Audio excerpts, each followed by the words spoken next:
It seems that the Kremlin has finally woken up and decided to respond to Donald Trump's public statement that there will be no meeting with Putin in Budapest, unless Russia demonstrates to the United States its willingness for a peace deal with Ukraine. Remember, Trump made this statement on October 23rd. And now today, October 28th, the Russians suddenly woke up and declared that it wasn't Trump, it was Putin who cancelled the meeting. And the Kremlin is waiting for clear guarantees from the West that the upcoming meeting between United States President Trump and Russian dictator Putin will have a concrete result. Otherwise, they say there will be no meeting at all. Today, the head of the Russian Ministry of Foreign Affairs, Sergei Lavrov, made this kind of absurd statement. He also stated that Russia is ready to provide NATO with security guarantees, saying that Russia will not attack the alliance countries. The Kremlin got scared that Europe is preparing for war too actively, and here comes the most interesting part. Despite all the bravado, the Kremlin stated that they are frightened by Europe's active militarization, so they are ready to sign a non-aggression pact with NATO. After all, Moscow can no longer handle such a war. My name is Alexei Pichi. Let's discuss this topic together. But before we start this episode, if you like the episode, I ask you to subscribe to this YouTube channel, give it a like, and write a detailed comment under this episode. This helps promote the video on YouTube. Subscribe to my Telegram channel, Pichi News. The link is in the description of this video. There we post breaking news as it comes in. If you want to support the work of this YouTube channel, you can do so with any donation, sponsorship, or paid subscription. Use the links and info in this video's description. It says, support the channel Alexei Pichi. Choose any format that's convenient for you. I will be grateful for your support.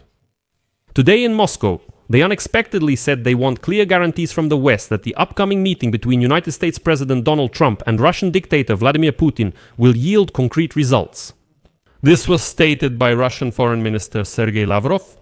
Quote, "We also need guarantees that the meeting of the presidents will bring a concrete result. We are ready for this result." And here it's just funny to hear something like that from supposedly the entire foreign minister of Russia. Why? Look, just on October 23, that is 5 days ago, United States President Donald Trump publicly cancelled a meeting with Russian President Vladimir Putin. He announced this almost simultaneously with the United States Treasury Department's announcement of sanctions against the largest Russian oil companies, Rosneft and Lukoil. The reason is very simple. According to Washington, Moscow lacks a genuine desire for a ceasefire in Ukraine. And now I will quote Donald Trump from October 23rd. "We cancelled the meeting with President Putin. It seemed to me that it would be wrong, that we wouldn't be able to achieve what we needed, so I cancelled it. Every time I talk to Vladimir Putin, we have a good conversation, but then nothing happens. I don't want the meeting to be useless. I don't want to waste time." 3 days later, on October 26, Trump adds, "There won't be a meeting until Putin comes to his senses." Trump clearly states the conditions under which he is ready to meet with the president. "I need to know that we are moving toward making a deal. I'm not going to waste my time." Trump has already said twice there won't be a meeting. In addition, Moscow immediately, on October 24, urgently sends its envoy Kirill Dmitriev to Washington so that he can hold talks with Steve Witkoff and try to somehow establish relations with Donald Trump's administration. Dmitriev spends 3 days in Washington, claiming to be in negotiations. In reality, no one met him, so he flew back to Moscow empty-handed. Even Steve Witkoff never met with him. Only Congresswoman Anna Paulina Luna met with him, stating the delegation was American. He may soon meet with State Duma deputies in Moscow to discuss the unidentified flying object issue. Yes, you heard right, the unidentified flying object issue, huh? United States Treasury Secretary Scott Bessent called Dmitriev a propagandist and urged people to ignore him. And after all of Dmitriev's attempts to establish relations with the Trump administration, the only thing he got was an escalation of nuclear rhetoric from the American president, who has already threatened a strike from under the horse. V is now based near Russia. Moreover, on October 27, Putin's aide Yuri Ushakov stated that despite the Russians being rudely dismissed, Russia still maintains a fundamental readiness to hold a meeting between the presidents of Russia and the United States. At the same time, Putin's aide noted that there are currently no time frames for when the meeting might take place. The Americans openly dismissed the Russians just a few days ago. And then suddenly, 5 days after Donald Trump's public and official refusal, Russia's foreign minister Sergei Lavrov comes out and says that Moscow has some demands for holding a meeting between Trump and Putin. Well, listen, this is just idiocy. Trump already said that he won't meet with Putin until he comes to his senses. Well, what can the Kremlin even demand in this situation? But that's not all. Suddenly, Sergei Lavrov got all worried that Europe is apparently actively militarizing and preparing for war with Russia. Like, why are they ramping up their armaments so actively? According to Lavrov, Russia isn't planning to attack anyone. He says Moscow is even willing to sign legal security guarantees, officially confirming in writing it doesn't intend to attack NATO countries. But, as Lavrov added, there is still no sense of calm. The alliance is getting closer and closer to the Russian borders, building military bases. And according to him, this already looks like preparation for something much bigger. And, that's just another piece of nonsense coming from Lavrov. Well, first of all, Russia is a signatory of the Budapest Memorandum, according to which not only was it not supposed to attack Ukraine, but Russia was supposed to guarantee Ukraine's security. That's why there is no trust in the words or even the documents signed by Russians. Second, I'll give a broader example. In 2000, Russia and the United States signed an agreement to eliminate 34 tons of weapons-grade plutonium from nuclear missiles. In 2011, Russia ratified the document, and in 2018 it was supposed to eliminate that very nuclear fuel for nuclear missiles.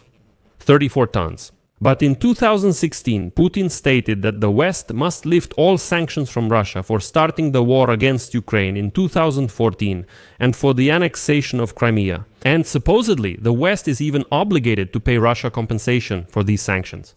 Otherwise, what will happen? Otherwise, Russia will not dispose of 34 tons of nuclear fuel. And yesterday, on October 27, Russia withdrew from this agreement without ever fulfilling it. So much for all the agreements with Russia.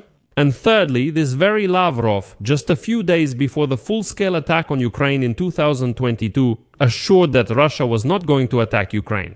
Well, how can you trust those unwashed Russians? And now Lavrov assures that Russia is not against mutual steps. If NATO refuses to expand eastward, Moscow is ready to put its own commitments on paper, essentially to sign a mutual non-aggression pact. Well, in reality, if you look deeper, it means that the Russians were basically scared by the pace at which Europe began preparing for war.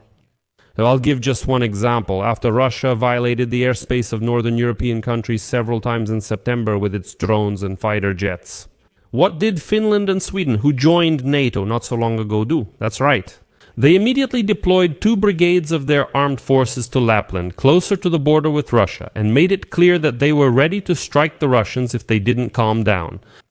I emphasize, first Russia provokes Europeans with drones. First Russian fighter jets enter the airspace of the Baltic countries. First Russia blocks airports, military facilities, and so on with drones. And only after that do Sweden and Finland send their troops to the border with Russia.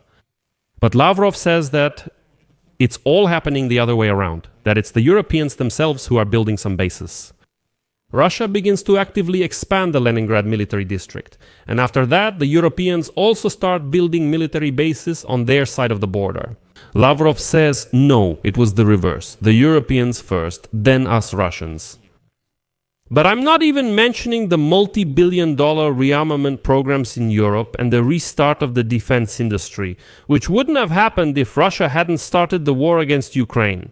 But now Britain is also starting negotiations with the Germans about joint use of nuclear forces.